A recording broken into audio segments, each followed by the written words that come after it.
किसी ने बड़े कमाल की बात कहा है कि अगर ऊपर वाले से कुछ मांगिए तो अपने माता पिता की खुशी मांगिए, अपने माता पिता की लंबी उम्र मांगिए। क्योंकि माता पिता ही एक ऐसे हैं जो अपने बच्चों के लिए कभी बुरा नहीं सोच सकते हैं। इसी पे एक छोटी सी कहानी है, आप लोग सुनिएगा। एक पुत्र और एक पिता, एक बार वो समुद्र में निकले घूमने के लिए। तो बीच में जाने के बाद अचानक उनका नाव डूबने के कगार पे हो गया, नाव खराब हो गया। तो पिता बहुत टेंशन में हो गए, बहुत दुखी हो गए वो। तो नज़दीक में उनको दो टापू दिख रहा था। कैसे भी पिता और पुत्र ने नाव को आगे बढ़ाते हुए उस टापू तक पहुंचे। और टापू पे जाने के बाद अब पिता सोचने लगे कि अब घर वापसी कैसे होगा। बड़े दुख में थे वो। तो उन्होंने अपने पुत्र से कहा कि तुम ईश्वर का प्रार्थना करो, हम भी ईश्वर का प्रार्थना करते हैं, अब जो भी है ईश्वर के हाथ में है। तो एक जगह बैठ के पिता ईश्वर का प्रार्थना करने लगे और एक जगह पुत्र ईश्वर का प्रार्थना करने लगा। पुत्र ने ईश्वर को प्रार्थना करते हुए ईश्वर से विनती किया कि हे ईश्वर, हे भगवान, अ, बड़ी भूख लगा है, आप भूख का कोई उपाय कीजिए, कोई फल फूल का उपाय कीजिए। तो जैसे उसने विनती करके अपना आँख खोला, वैसे उसने देखा कि उसके सामने एक सुंदर सा वृक्ष, बहुत बड़ा वृक्ष जिसमें फल लगा हुआ था। लड़का बहुत खुश हुआ। लड़के ने फिर ईश्वर से विनती किया कि हे ईश्वर, आपने खाने का बंदोबस्त तो कर दिया, रहने के लिए एक छोटी सी कुटिया या झोपड़ी का बंदोबस्त कर दीजिए।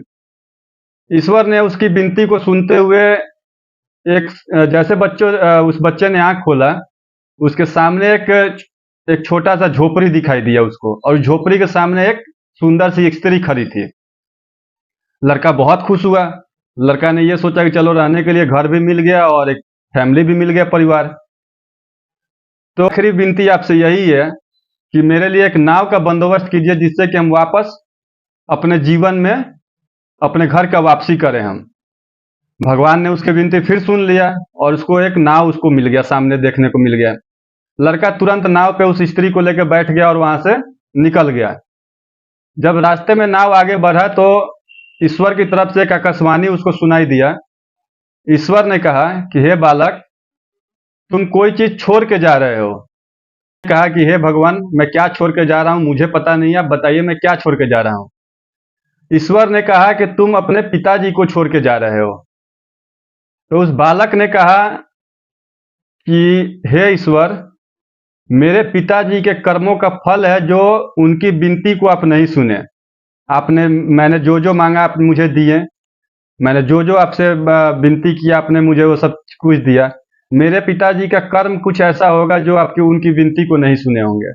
और ये कह के लड़का आगे फिर निकल गया।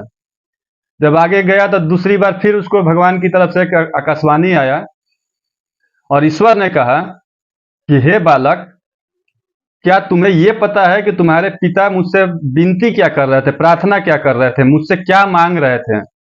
वो बालक बोला कि हे ईश्वर, मुझे नहीं पता है कि मेरे पिता क्या मांग रहे थे। तो ईश्वर ने कहा कि तुम्हारे पिता हर प्रार्थना में, हर विनती में सिर्फ एक ही शब्द बोल रहे थे कि हे भगवान, मेरा पुत्र जो आपसे विनती कर रहा है, जो आपसे प्रार्थना कर रहा है, आप उसके प्रार्थना को सुनिए, आप उसके विनती को सुनिए। इस छोटी सी कहानी से एक बहुत बड़ा श्रेय जाता है माता पिता के लिए, कि माता पिता एक ऐसे संबंध है, माता पिता एक ऐसा संबंध है कि वो कभी भी बच्चों के लिए बुरा नहीं सोचते हैं। एक पिता का रिश्ता ऐसा होता है जो हमेशा अपने बच्चों को सोचते हैं कि उनसे अच्छा करे। वैसे बहुत लोग सोचते हैं, सभी लोग सोचते हैं कि कोई अच्छा करे, लेकिन सभी के मन में ये रहता है कि कितना भी आप अच्छा कीजिए, लेकिन एक सीढ़ी उनसे नीचे रहिए। एक माता पिता का ही एक ऐसा रिश्ता है जो सोचते हैं कि उनका बच्चा उनसे और अच्छा करे।